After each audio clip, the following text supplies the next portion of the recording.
اسے سب کچھ مل گیا۔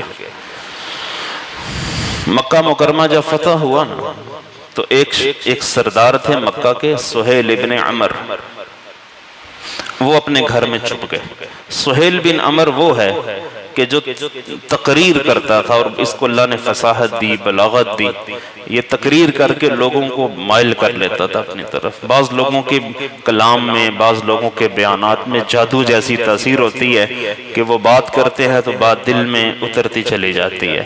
تو سہیل ابن عمر کو اللہ نے یہ ملکہ دیا تھا، وہ بلاغت کے ساتھ، فصاحت کے ساتھ بولتا تھا، تو لوگوں کو قائل کر لیتا تھا کسی بھی مسئلے پر۔ اس نے جتنی بھی تقریریں زندگی میں کی ہیں اللہ کے حبیب کے خلاف کی، بھڑکایا ہی ہے، اس نے آگ ہی لگانے کی اس نے کوشش کی ہے۔ تو حضرت عمر نے ایک دن کہا، یا رسول اللہ مجھے آپ اجازت دیں، میں دند پن دوں، اس کے سامنے کے 2 دان توڑ دوں حضور، مجھے اجازت دیں۔ یہ بازی نہیں آتا آپ کے خلاف تقریریں کرتے ہو۔ تو اللہ کے حبیب کی نظر بہت دور تک جاتی تھی۔ وقتی طور پہ جذباتی ہو کہ کام خراب کر لینا یہ کوئی اچھی چیز تو نہیں ہے۔ تو آپ نے کہا اس کی فصاحت ہمارے کام آئے گی، اس کی فصاحت ایک دن ہمارے کام آئے گی۔ واجب تو بڑی گہری نظر تھی حضور کی، صبر والے نبی تھے ہمارے۔ اللہ نے کہا فَاصْبِرْ صَبْرًا جَمِيلًا، میرے نبی آپ ایسا صبر کریں کہ مزہ آ جائے، خوبصورت صبر کر کے دکھائیں ان کو آپ کہ زبان سے اف تک نہ آپ کو نکلے۔ خادم نے تنگ کیا، غلاموں نے تنگ کیا۔ انس بن مالک کہتے ہیں 10 سال تک میں نے حضور کی خدمت کی، آپ نے مجھے کبھی اف نہ کہا، اف نہ کہا، یہ نہ کہا یہ کیوں کیا، یہ بھی نہ کہا اور بھئی یہ کام تجھے کہا تھا یہ کیوں نہیں کیا، کیوں کیا، کیوں نہ کیا، یہ والے الفاظ انس کہتے ہیں 10 سال کی خدمت میں نے حضور سے نہیں سنا، مجھے نہیں کچھ کہا انہوں۔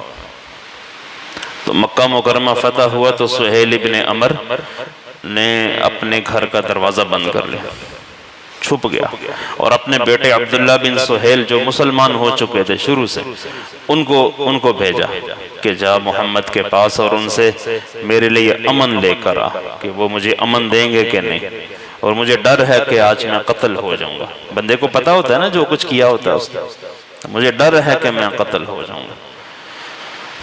تو عبداللہ بن سہیل حضور کے پاس آئے، آ کر کہا میرے باپ سہیل بن عمر آپ سے امن کے خواہش مند ہیں کہ آپ انہیں امن دیں۔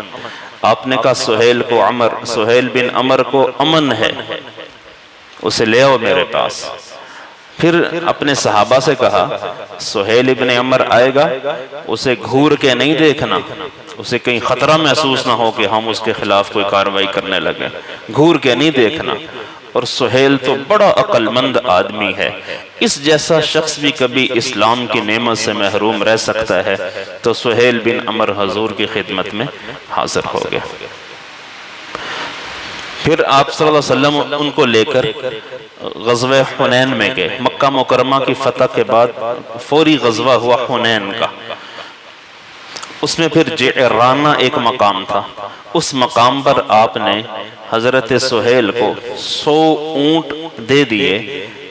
مکہ مکرمہ پر کی فتح کے بعد غزوہ حنین ہوا، اس کے بعد ایک غزوہ ہوا جعرانہ کا، جعرانہ اس جگہ کا نام تھا۔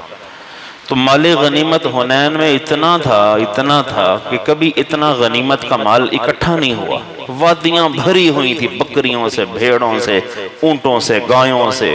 وہ اپنے گھر کا کل سامان لے کر حاضر ہو گئے تھے۔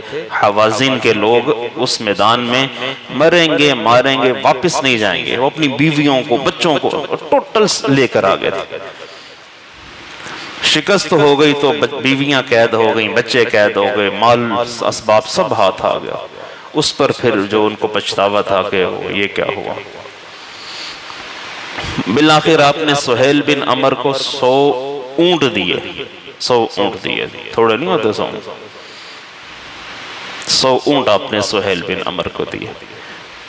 اس کے بعد پھر سہیل بن عمر ایسے پکے مسلمان ہوئے کہ جتنی انہوں نے تقریریں رسول اللہ کے خلاف زندگی میں کی تھیں، پھر اللہ کے نبی کی شان ہی وہ بیان کیا کرتے تھے، لوگوں کو قائل کیا کرتے تھے، حتیٰ کہ آپ کی جب وفات ہو گئی اور اس کے بعد ارتداد کا فتنہ آیا، اور کچھ لوگوں نے نبوت کا دعویٰ کر دیا، اور مکہ مکرمہ کے کچھ لوگ جو نئے نئے مسلمان ہوئے تھے انہوں نے بھی اپنے دین کو بدلنا چاہا، تو سہیل بن عمر نے سب کو اکٹھا کر کے مضبوط قسم کی زبردست تقریریں کی اور ان کو ان کے دین پر قائم رکھا، اور یہ اعلان کیا کہ جس نے اپنے دین کو بدلا اس کی گردن میں اڑاؤں گا۔ اور یہ نبی کریم صلی اللہ علیہ وسلم کے سامنے جب بیٹھا کرتے تھے تو شرم سے بات نہیں کرتے تھے۔ ان کو وہ بات یاد آتی تھی کہ جب حدیبیہ کی صلح ہو رہی تھی تو سہیل بن عمر ہی تھے وہ کہ جنہوں نے کہا تھا کہ آپ بسم اللہ الرحمن الرحیم مت لکھیں، بسمک اللہم لکھیں، اور ساری شرطیں انہوں نے قریش کے سامنے رکھی تھیں اور اپنی شرطیں منوائی تھیں، محمد رسول اللہ بھی نہ لکھیں، محمد بن عبداللہ لکھیں۔ تو سہیل ابن عمر اس بات کو یاد کیا کرتے تھے اور کہتے تھے اب مجھے حضور سے بات کرتے ہوئے شرم آتی ہے کہ میں تو اڑ گیا تھا اس وقت۔ اللہ نے اسلام عطا فرما دیا، یہ اتنی بڑی نعمت ہے دین اسلام پہ چلنا۔ قرآن یہ کہتا ہے وَلَوْ شَاءَ رَبُّكَ لَآمَنَ مَنْ فِي الْأَرْضِ كُلُّهُمْ جَمِيعًا، اگر اللہ چاہتے تو اللہ ساری دنیا کے انسانوں کو ایمان عطا فرما دیتے، لیکن بھائی یہ جہان عمل کا ہے، آزمائش کا ہے۔ اللہ یہ چاہتے ہیں کہ بندہ اپنے اختیار سے اپنا دین کو اسلام قبول کرے، اللہ یہ چاہتے ہیں۔ قرآن کی جو